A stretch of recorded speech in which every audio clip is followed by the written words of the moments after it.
Каракачева роща. Токойдо негизи чөп өсөбүзбү? Элестесем, жердин баары жапжаш болуп турса да кандай сонун болуп көрүнбөк. Анан достор тиги могу центрге жакын жашагандар эркиндик деп бербестен ушул жака деле мындай сейилде басып келсе болот да, бул жак салкын аябайчы. Жакын эле, Күрүнкеевден өткөндөн кийин эле.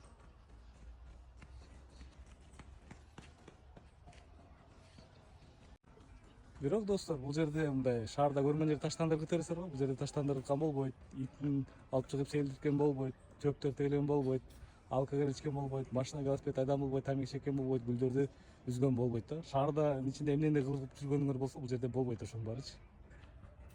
Бирок тиги шаарда болбойт анын баарычы. Ошондой эле бул жерде Аркан Токойдун бүт 5-6 уровень менен бар. Препятствиялар менен ойной турганчы атайын.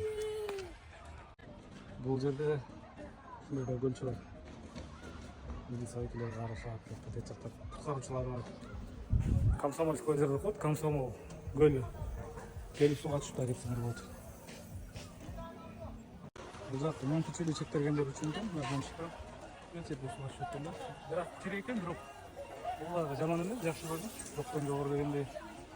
Бул жок болчу эле эмес, бул салып койгон, бул аябай кандырат. Son bir жерде сейилдеп бассаңар, жолдор, тротуарлар жакшы, аркы жерде жазып алыптыр, бирок бул жактар жакшы.